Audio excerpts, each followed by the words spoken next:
Welcome to Common Mansplaining. Ladies and gentlemen, Edward back from Common Mansplaining. I wanted to take some time to discuss Charlie Kirk and the myths that are going around about him, right? The left, of course, after his untimely death, has gone through extraordinary lengths to try to slander and smear this great man, this titan of my industry, of the industry that I seek to try to become successful in.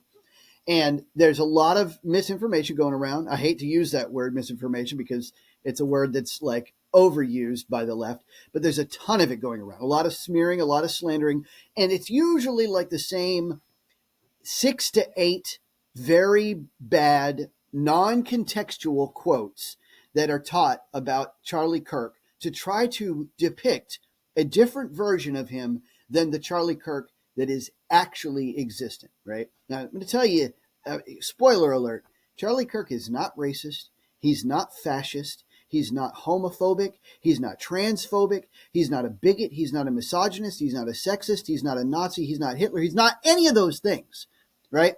But today, I wanted to take some time, and it's going to take time, by the way. This to do what I'm doing today is an extraordinary effort of going around finding each and every actual full-length transaction or interaction of Charlie Kirk's and to overlay that over what the left is depicting about him and showing you the entire picture so that you can see what Charlie Kirk truly said in those situations, what he was truly talking about, and then understand what the man was truly about. So with that in mind, let's start with gun control. You will never live in a society when you have an armed citizenry and you won't have a single gun death. That is nonsense. It's drivel. But I think it's worth it. I think it's worth to have a cost of, unfortunately, some gun deaths every single year so that we can have the Second Amendment to protect our other God-given rights. That is a prudent deal. It is rational. So the reason that we discuss this particular clip, right, is because this is kind of like the left uses this as like a cudgel, right? They say, ha ha, Charlie Kirk asked for gun deaths. Now he got it. Ha ha, right? So first of all, Charlie Kirk didn't ask for gun violence. He didn't ask for gun deaths. What he asked for was the ability to defend his rights against other people who would try to take it away from him, people like the shooter that took his life, against a tyrannical government who might seek to impose their will upon us and remove those rights from us. Think about it. If we don't have access to guns, how are we going to fight against a tyrannical government when one arises? Now, the left's common response to this, just so I can go into this very briefly, the common response is, well, you'll never beat the might of the American military. But they forget that half of the people, more than half of the people that would be fighting against a tyrannical American military would be people who are in the American military, right? So they would have access to the tanks, to the artillery, to the F-22s, to the F-35s. They would have access to all that stuff, right? So it's not just going to be like a group of 50 random guys who are militia trained in the woods against the massive might of the American military machine. No, it would be American military against American military, right? And us having access, the general citizenry having access to guns is part of that defense. Not to mention, it has a whole slew of other benefits, like making it difficult for us, for other nations to invade us, like making it difficult. Anyway, point is, Charlie Kirk would not have changed his mind over this one bad deal, right? This, in fact, would only have amplified our need to have things to protect ourselves. And Charlie Kirk, in case you forgot, had, I think, 6 off-duty police officers running security for them. All of them armed. All of them had access. These are citizens with access to guns. Now, of course, police officers get extra training and have licensing and stuff like that. But this is a normal deal that is very prudent for the American citizen to have some way to defend itself against a tyrannical government. All right. Now, the next one is about empathy, right? This is another classic quote that is used to smear Charlie Kirk. A misquote, a misunderstanding, and a misinterpretation, right? So we're going to see what Charlie Kirk actually said about the word empathy. The new communication strategy is not to do what Bill Clinton used to do, where he would say, I feel your pain. Instead, it is to say, you're actually not in pain. So let's just, very short clip. Bill Clinton in the 1990s, it was all about empathy and sympathy. I can't stand the word empathy, actually. I think empathy is a made-up New Age term that does a lot of damage, but it is very effective when it comes to politics. Sympathy I prefer more than empathy. That's a separate topic for a different time. All right.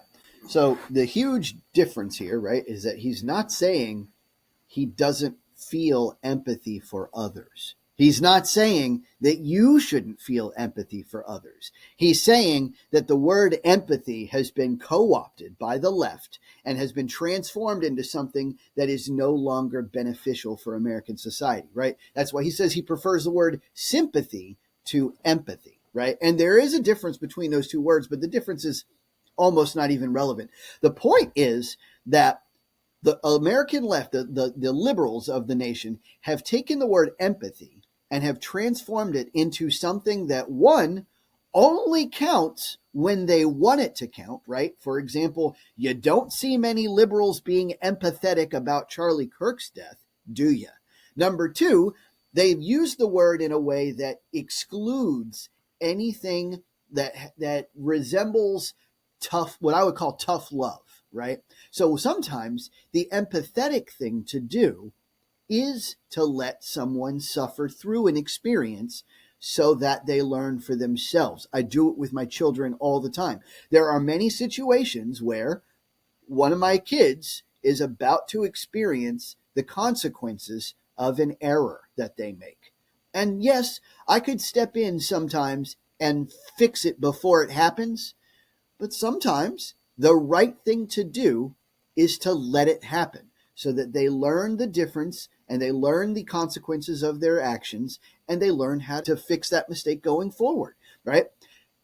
The left has gotten to the point where they don't ever want to do that, right? They don't ever want to let someone learn from their mistakes. They don't ever want to let someone face the consequences of their actions. Instead, they try to say that, oh, you're not being empathetic. You should just let them get what they want, whether that be a handout or whether that be free medical care, free, housing, free food, free whatever. Like they just want to give out something to fix the mistakes, right? So that the consequences of the action, no matter how poor the action is, are always beneficial. That's the problem with overdoing empathy. All right, the next one. I'm a gay conservative, and I just want to ask you, what do you have to say for people like me who kind of feel like, I guess, it's kind of hard for gay conservatives because there's not a lot of us. So, like, what do you have to say to other gay people who need to realize, like, they do have a choice? Yeah, first of all, welcome to the conservative movement. I don't think you should introduce yourself just based on your sexual attractions. No, I agree. I like because that's not who you are. I like to be thought of as a person, and for sure, you are a complete human being, and I'm sure you treat people well, and you're studying something. So I want to get away with this idea that you're gay anything. I just think that we have gone a long way in the negative direction in this country, where we act as if the most important part of your identity is what you do in the bedroom. It doesn't mean that much to me, but if you ask from a perspective as a Christian, I don't agree with that lifestyle, but politics is about addition and multiplication. I imagine you agree with a lot of what we talk about. Absolutely. Right? Strong borders, strong country, and for that, we welcome you into the conservative movement. Thank you. Now, a couple things to pay attention to here that seem to have been overlooked once again by the modern left. First of all, Charlie Kirk said specifically and expressly, I don't care what you do in the bedroom. He said it right there. I don't care. Now, from a Christian framework, Charlie Kirk points out that to a Christian, that is still sin, right? If you are going to perform the homosexual act, not to be homosexual, but to perform the homosexual act is a sin in the Christian framework. Now, that doesn't mean that Charlie Kirk is for like stopping gay rights or like for turning them into anything less than people or for halting any of the. Charlie Kirk didn't say any of that. And he was, notice how respectful he was the whole time. There was nothing, no yelling, no cursing, right? He's not homophobic. He doesn't care about gay people at all. His only point is that we shouldn't focus on our sexual behavior as a course to determine our identity with regard to political suffrage. That's the thing that he wants to get away from. He wants to get away from identity politics. All right, let's talk about trans people. I just want to say I'm a transgender male. What age should kids be able to get things like hormone therapy? Because I don't know what's true, what's not. Tell me, are you comfortable telling me your story? I've known that since like 3rd grade, and I'm currently 19, almost 20. I've known basically since then. I didn't start going by like a different name until 7th and 8th grade. I just don't know, like with the whole medical stuff, like what's true, what's not. Yeah. Now, note as Charlie Kirk is going through this, right? And number one, he's super respectful. He asked her for her story, his or her. I can't, I don't know where. I couldn't remember if he said she's a trans female or I don't know. Anyway, point is, Charlie Kirk asked. Now note, this is a whole crowd full of conservatives, right? And that person walked all the way to the front. Nobody's heckling. Nobody's screaming and shouting or cursing or anything like that. Nobody's being rude. No, everybody's just patiently, calmly listening. Everyone's being respectful. Where's the bigotry here? Where's the bigotry? It's helpful because I've heard so many different opinions. First of all, thank you so much for that. Yeah, of course. So, look at that. Thank you so much for that. Thank you for sharing your story with me. Does this sound like the transphobic bigot everybody's talking about? Does it sound like that? Okay. Opinion that very few people will ever tell you, which is I want you to be very cautious putting drugs into your system in the pursuit of changing your body. Mm-hmm. I instead encourage you to work on what's going on in your brain first. I think what you need first and foremost is just a diagnosis. Mm-hmm. Just someone that is going to listen to what you've gone through, listen to what else is going on. My prayer for you, and again, very few people will say this, I actually want to see you be comfortable in how you were born. Yeah. I know that you might not feel that way, but I think that is something that you can achieve. I think that with the right team and the right people, you don't have to wage war on your body. You can learn to love your body. And notice real quick, every word he spoke is something that could be applied to every single person on earth. It's got nothing to do with trans. He's talking about just be who you are, right? Just accept the person that you were born to be. And find someone that will listen to your situation. Find someone that will get you help. Because here's the thing, guys. And she came up. She asked about the medicine, right? The actual documentation, the studies behind the medicine, what she should take, when she should take it, right? That's what her original question was. And the actual studies show that gender affirming care doesn't help really. It doesn't. The largest studies, the biggest studies with the most data points and the most objective information with control groups, the best studies show that gender affirming care doesn't make you less suicidal. It doesn't make you less likely to perform crime. It doesn't even make you less likely to smoke. And also it's a bunch of other stuff too. Like there's a bunch of things that gender affirming care just doesn't help with at all. And in the short term, it's shown to show some assistance in the short term, but long term, people are like regretting it like crazy. There's so many people coming out now saying that they're truly upset with having gone through that process and they wish they could take it back. But many of these situations are irreversible. So just be very cautious about putting drugs in your body to help. And I'm guilty of it, right? I put drugs in my body every day. I take caffeine all day long, right? To try to make myself into something that I'm not, which is more energetic, which is probably surprising for some of you, as energetic as you see me on screen. But yeah, I everybody has a vice. That's not what Charlie Kirk is saying. He's not saying don't have vices, right? He's saying try to be yourself and do the best you can. All right, let's talk about racism. Let's talk about, because everybody calls Charlie Kirk a racist, right? It's just classic, right? White supremacist, blah, blah, blah. Here's Charlie Kirk on racism. You are here in the wealthiest country ever, yes, at an amazing university with all the opportunity imaginable in front of you. And all you want to do is look backwards at everything that prevented you when you are a glaring example that there is no systemic racism and you can actually achieve your wildest dreams. Whoa, I never said that. Hey, I'm not the only black person who exists out there. There's so many people who this culture is affecting to this day. Do you know black Americans are the richest black people on earth? Okay. What statistic Africa. is that? Okay, I need you to pull that up like right now. You can. Black Americans per capita on average. Can you pull that up? Yeah, I mean, he is right. Okay, he's right that Black America, like for example, if you are Black and you live in America, you'll be richer than, for example, a Black person that lives in Africa, or a Black person that lives in Europe, or a Black person that lives.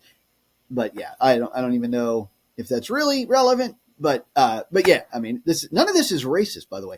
Again, we had a big video on racism a long time ago, but racism is the belief that a person, a race, an ethnicity, a nationality, an ethnic background is inferior as a person, right? As a person, it's inferior. Not like, less capable at athletics or less capable at mental capacity. As a person, your personhood is lesser. That's what to have the mindset of a racist. That's what it means, is to think some race is lesser as a person, less deserving of dignity and respect as a human being. That's what racism is. There's a lot of confusion between what racism is and what racial prejudice is, or what like racially charged words are, right? Like you can say some things about race and not be a racist, right? I can say, for example, like white men can't jump. I'm not being racist. I'm being prejudicial, or maybe racially stereotyping. Those are two different things, right? You say white men can't do it. By the way, great movie. But if you say white men can't jump, you're not being racist, right? And I'm sure Charlie Kirk has said something to the effect of white men can't jump in various contexts. I'm sure you could find some clips, but nothing he has said indicates a belief that Black people are inferior. In fact, Charlie Kirk has spoken out against that thought, right? And as a matter of fact, most of critical race theory insists that African Americans are inferior in a variety of ways, and that also that white people are inferior in a variety of ways, right? It tries to indicate as a human being that white people don't have the same experiences as people of color, and so white people's opinions are inferior. So they don't deserve the same human dignity and respect because of their lack of experience of adversity, right? But that Charlie Kirk isn't racist. If anything, his opponents are racist. I mean, I'm hosting an event right now. I don't know what to tell you, but anyone can fact check me on this. So you cannot find a Black majority country, or any country where Black people have significant representation, where they are as wealthy, because even the poorest people in America are in the top 5%, the top 2% of wealth around the world. And so my whole belief is stop acting like you're a victim and start making better choices. Thank you. None of that's racist. None of that's racist. He's saying make better choices. Again, listen to the words. Everything he is saying could be applied to every single person on earth. None of that's racist. All right, let's talk about affirmative action. One thing that is almost again, see, I wouldn't even call affirmative action racist. I would call it racially prejudicial, right? I would call it something that stereotypes a certain race. It stereotypes African Americans negatively, like that they can't achieve the same grades, right? Which I don't think is true. I think they can.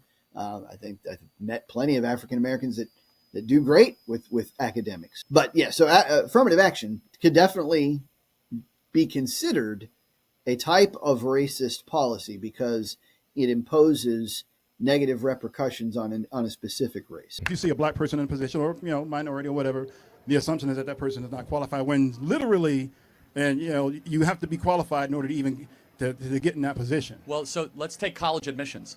So this is a great example. At Harvard, we learned because of new revealed documents that Black students were having test scores that were 30 to 35% lower than their white counterparts. Okay. And so therefore, if you saw a Black kid at Harvard, it's a fact that they were not having the same test standards as their white counterparts. Still doesn't matter. The kid has to get through. He's got to get through the classes, do the tests, do all the research. Well, they actually dropped. Right. So just to be clear about what Charlie Kirk is saying, right, is the counter argument to a lot of DEI stuff, to affirmative action, is that the applicants are still qualified, right? They still meet this minimum bar, and if they're over that minimum bar, you have no right to complain. Well, first of all, a lot of times they don't meet that minimum bar because a lot of times that minimum bar is just lowered, right? Number two, even if they're over that minimum bar and they are technically qualified, like they meet the minimum requirements for a position or for a college admission or for something like that, it's not about just barely squeaking over that red line. It's about who is the most qualified, right? And so if you've got a chunk of 10,000 students that are vying for a position at campus and only 5,000 positions are available, the top 5,000 students should get those positions. And I mean that even in the case of like, I don't believe that like dynasties should be in there. I don't think that, like legacy students should get any kind of special provisions. I don't think that like anybody whose parents were part of that institution or anybody who donated large chunks of money to that campus should get any preferential treatment. I believe in a true meritocracy. I believe that the top 5,000 kids should get that spot. They may not even be kids, but my point is the top 5,000 applicants should get that spot. And if you're applicant number 8,922 and they slide you up 3,000 spots, 4,000 spots because you're African American, you're still not qualifying, right? What you're doing is you may be over that red line, but you're not over the 5,000 student mark, right? So you're not meeting the line that should actually be the determining feature to get you into that university. Out at a greater rate too. But the point being is just the idea that they were there, number one, took a spot from an otherwise qualified individual that might be white. And they were not there on the same merits. So what we want is the same rules for everybody. You're making the assumption that they're not qualified in order to get in. In order to even get there, it's not the considered. assumption. It's the data. So for example, it's literally at Harvard, you had kids with perfect SAT scores, perfect ACT scores that were white. So that makes a degree from Harvard worthless then. Well, you're exactly right. Yeah, actually, Harvard's degree is becoming more worthless because it's more race-based than merit-based. You're exactly right. Now, here's where I'll correct Charlie Kirk. I don't believe that Harvard's degree is more race-based. I just believe that it is, in fact, degrading their overall standards of excellence, right? To start letting lower standards in just because they're African American or Hispanic or, like that's ridiculous to me. Just give the most qualified person the shot. Yeah, you're talking to somebody who personally got slid out of his slot for a full ride to NC State back when I was in high school, just because they wanted to give it to a woman and an African American. It said I had 2 spots available, and I was by far one of the most qualified. I was like one of the 2 most qualified. There's the other girl, the girl that got the scholarship. She was very qualified too, so she should have gotten it, and I should have gotten it. But then they gave it to another kid who told them he wasn't even going to that college. He had already accepted a position at Georgia Tech. Now, how insane is that? They gave him a scholarship to a school he told them he wasn't going to, just so that they could say, we gave it to a black guy. That's insane. It's insane to me. All right. So, yeah.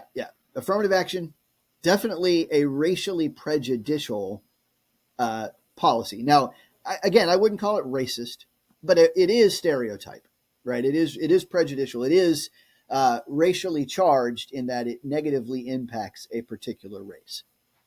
All right, let's talk about critical race theory. Let me tell. Okay, y'all can laugh, but until you have walked as a black person on this campus, y'all truly don't understand. CJ, come here. Really quick, I have a question. Come here. Go right there. So CJ, just really quick, you're a black person. Are you hunted at the university? I don't feel hunted at this university, but I guess the difference between me and some people here is that I don't choose to be a victim, Charlie.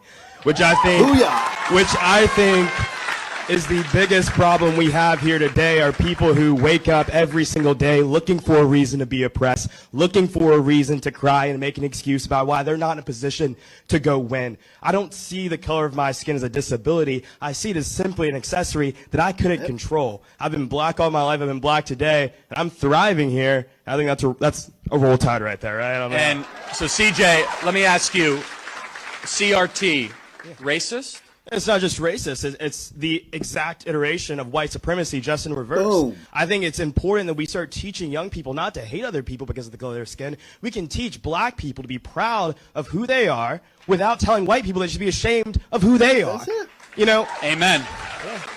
So, closing thought, CJ. Is this trying to divide the country? It's not only trying to divide the country, it's trying to break apart the foundation upon which it was built. You know, people forget the words of MLK, Rosa Parks, all those people who fought so hard for us to be a united country, where we didn't see the color of one's skin, but their character. This is about taking us away from the vision and the dream of Martin Luther King and just taking us to the dream of Kamala Harris, and I don't want to live that dream. Boom. So I couldn't have said it better myself. CJ's obviously a very, very bright kid. Here's the thing about critical race theory that the left doesn't tell you, right? So the left will almost immediately say CRT is, well, it's just a graduate degree program at a university. And they're right. It is a graduate level course. And the thing is, it would be fine if it stayed there. It would be fine as a graduate level course, right? Like, I've got no problem with Marxism as an advanced degree where you look at the world through a very, very hyper-specific lens, right? And that's the whole game, is to just use that one lens of, in this case, power by race dynamic, right? That's what critical race theory looks at, is the power differentials between various races, right? As a metric for which they determine other people's agency in the world, right? And if you're going to use that as like a really, really hyper-specific lens to investigate some hyper-specific cases in a graduate degree program, no problem. The problem is that CRT training has trickled down into college, has trickled down into the general populace, has trickled down into children, right? And so that's when you get situations like my son, who went to an almost all-black middle school and was told daily that he owed other students money because he was white and he owed them for slavery. My son and his family weren't even in the nation when they had slaves. We came here in the 1900s, right? In the early 1900s, where my family fought for civil rights and even accepted devastating consequences to our wealth as a consequence. Now, what happened to my family is neither here nor there. The point is that we came here long after slavery. CRT is as far removed from that graduate level program in today's society as anything could be. And so the problem is people are taking that message of CRT and they're dispersing it in a very dumbed down, like kind of third grade level understanding of what it means for society. And even if they had it perfectly, even if they understood the CRT training flawlessly, it wouldn't be appropriate for practical application in our policies because it's not meant for that. It's meant for this hyper-specific analysis, and that's it. That is the only place that it's relevant, is in that graduate level program. But if you dumb that down and you try to disperse that into the general populace, who, number one, don't understand it, and number two, try to put it into practical application, like try to actually execute policies around that thought, around those teachings, then you're going to have a nightmare, right? Marxism, when it's been executed, has failed every single time. And the reason it fails every single time is because it's fine in that graduate level program for a hyper-specific analysis. But once you try to put it into practical application, there are too many confounding variables. There are too many other things that aren't just about power or race that affect the world, that affect the way that policies should be enacted. All right, let's talk about illegal immigration. I don't like your t-shirt. I'm an immigrant. I don't understand why you would want to deport some of my friends and family who have been working hard in this country. What's your name, sorry? I'm Claudio, sir. Yeah, Claudio. And this is just a thought exercise, but it's very revealing. You are king, and you find out that there are 30 million uninvited people in your country. What do you do with them? I try to find the most humane way of sending them back to their country. But First of all, I want to say that's what we're doing. Wait, that's what we're doing. So what country did you emigrate from? Are you gonna like discriminate against me? No, I'm gonna do the opposite actually. I'm Mexican. But you came here legally, correct? I did. You followed the rules. The people that you know didn't follow the rules. True. So I divide America not into Hispanic and white, into rule follower and rule breaker. Yeah. And so when someone breaks our rules, there must be justice done. And the most humane way is you go back to your country of origin. Some of my boys, like, they're being like persecuted, like back home, them and their families, like they're like in like drug related like wars and violence, and the only way out is if they escape and they break the American law, but that's the only way they're going to survive. If that is correct, we have a special asylum status that they could seek legally at a port of entry, that they could go through a whole process. But if they're being persecuted, wouldn't it be justified to cut the line? No. If we all of a sudden say that if you have a lot of gang violence and issues, I mean, like, we have a lot of gang violence and issues. Like, what are we talking about here? True. You have to draw the line. If your plane is going down, what do they tell you to do first? You put your mask on first. It's the same way as a country. We need to put our own oxygen mask on first, and then we can worry about helping other people. That's a good point. That's a really good analogy. I didn't even think about that. But yeah. So, right. Again, this isn't about him coming down on immigrants. It's not him coming down on Mexicans. It's not about him coming down on Puerto Ricans or Venezuelans or El Salvadorians or Cubans or anyone. This is about him coming down on people that break the law. And it's that simple. And if you can't pull those two apart, like if you're out there and you're on the left and you're spouting this myth about Charlie Kirk, that he's some anti-Mexican, anti-immigrant guy, if you can't pull those two things apart, then I suspect you probably can't pull those two things apart with a wide variety of laws. And it's not like, okay, imagine this, right? Like you got a bunch of people who are doing this the right way, right? A bunch of people who are following the rules. And they also are asylum seekers. And they also are fleeing, persecution and drug-ridden countries and gang violence and local warlords and people that are hunting them because they're farmers, they're white farmers in South. A myriad of different people running away from a myriad of different like fiascos. And yet, this one person is so selfish that they're like, nah, none of these other guys facing this persecution are as important as the persecution I'm facing, right? So all of these guys have to wait while I cut the line and zip on in and get in illegally, where I'm not vetted, right? Where nobody checks their background to check to make sure that they are, in fact, who they say they are, with it, whether they actually are being persecuted or not. Because guess what? If you're not a rule follower, like let's say you were a gang member, the chances are you're not going to say, oh, I'm a gang member, right? You're going to come in and you're going to say, oh, yeah, I'm being persecuted. Please help me, right? You're going to say the wrong thing. You're going to say whatever gets you in the nation so that you can continue to perform whatever crimes you were already going to perform. Now, I'm not saying that immigrants are criminals, right? I'm not using this Trump third grade rhetoric to justify the immigration policy. I'm saying that if there is a criminal, we need a way to stop them, right? We need a way to keep them from getting into the nation, if there is one. And I mean, there's criminals in every nation, so it's not unreasonable to assume that some might try to sneak in through the immigration process, right? This is perfectly logical, perfectly reasonable, got nothing to do with race or racism or immigration. It's got to do with some people follow the rules, some people don't, and we want people in America that follow the rules. That's it. Rule of law. It's that simple. All right, let's talk about abortion. Right? This is Charlie Kirk is the evil Christian nationalist that's pro-life. What an evil man. All right, let's talk about it. Everybody, do me a favor. Please be respectful, okay? Yeah, right. Like before we even start, everyone be respectful. Right? This is a person who's coming to the front. Someone who, by the way, from the look of it, obviously not a conservative, right? And that's fine. That's fine.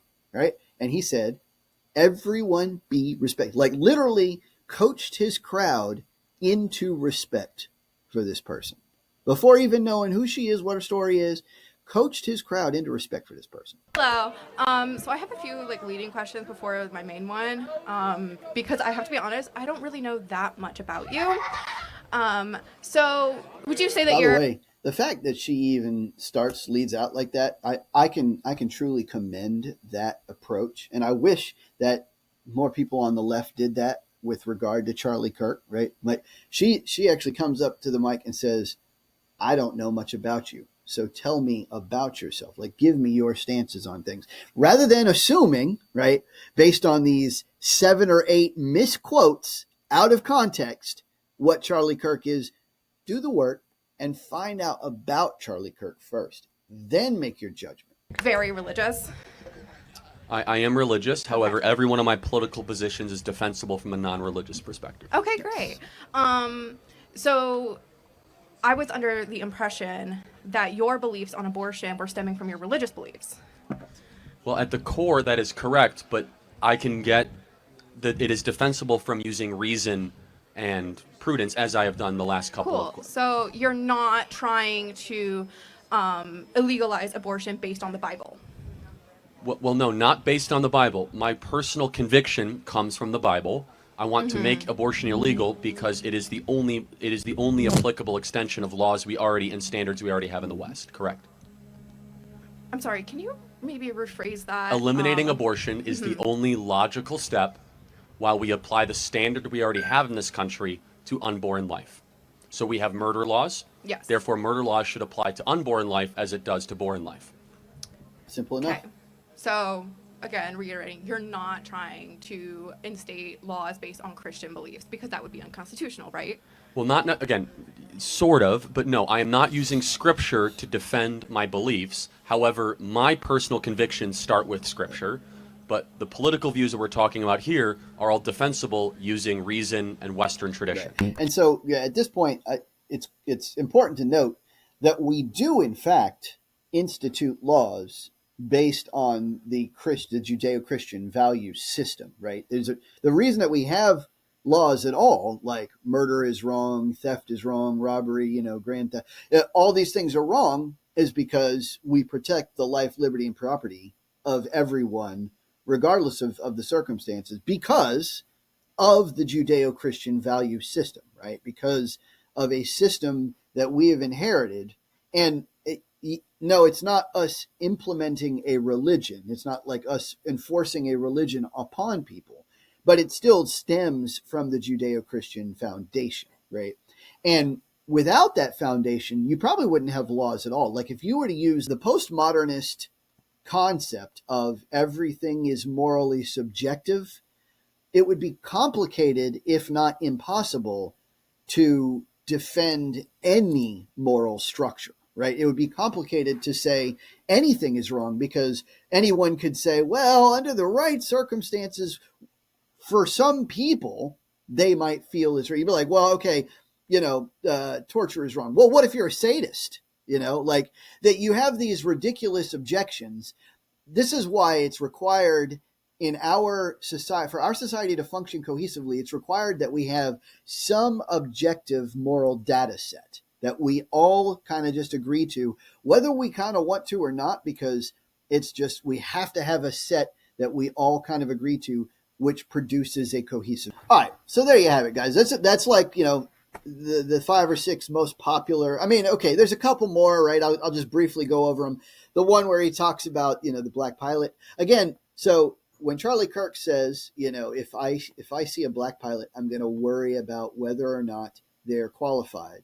He was talking about that exclusively in the context of DEI, and he was talking about exclusively airlines that either lowered their standards or put up an announcement that they were going to implement quotas based on trying to get more minority positions into place. And those, if you guys want to fact check this, it was Delta lowered their standards, tried to reduce their standards from requiring a 4-year degree to not requiring a 4-year degree. That was one. They actually tried to drop below the 1,500-hour minimum rule, but the FAA turned them down, declined it. Literally, they tried to lower their standards so low that the FAA was like, whoa, no, you can't do that, right? And that's not just Delta, like United Air, American Air, who else? There's a couple other airlines all announced quotas saying, we're going to be shooting for 50% entry into our academy program, or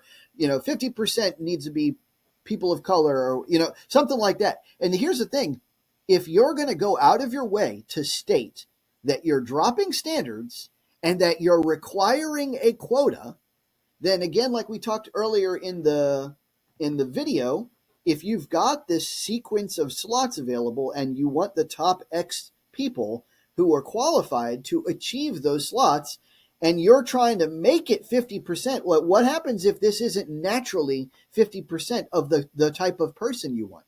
Well, the only way to make it work is if you take some people who shouldn't have gotten the job and slide them in there, right? Quotas are the death of meritocracy, right? And so Charlie Kirk is not saying that black pilots aren't qualified. He's not saying that black people can't be pilots. As a matter of fact, he's saying the opposite. He's saying when they're qualified, he wants them to be there because they're qualified. He doesn't want the airlines to assume they're not qualified so that they would lower standards just for them. He doesn't want the airlines to assume they're not qualified so that they would have to perform some kind of quota just to get them in the door. That's what he's saying. He's saying the opposite of black people unqualified, right? There's a couple of other quotes. I mean, I'm sure you can go on and on and on and find all of these mythological quotes of Charlie Kirk where the left is smearing him or slandering him and trying to make him look like he is some kind of devil, when in reality, Charlie Kirk is just a normal, average, everyday, center-right guy, and all he ever did was talk to people and talk respectfully. Like, look at the video where he's like, guys, be respectful. Be respectful. Everyone, calm down, be respectful. Guy who's literally coaching his team to be respectful, to be more genteel, and that's the guy that they thought was so terrible, needed to be, unalived.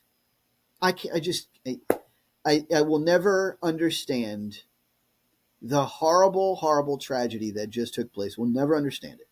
But I wanted to do this video to give you guys a better understanding of who Charlie Kirk really was as a person and what his real positions on these items were, so that you could see it in real time and actually see it in the actual context, right? So I hope that helps. For those of you on the left who watch this video, I truly hope you take this to heart, because he's not a bigot. He's not a racist. He's not a white supremacist. He's not a sexist. He's none of that junk. And even if he was, he wouldn't have deserved death. But he wasn't even any of that. He wasn't any of that. All he was a normal dude with center-right values, and that's it. That's not extremist. That's not radical. That's just a normal center-right conservative. Catch you guys next time on Common Mansplaining.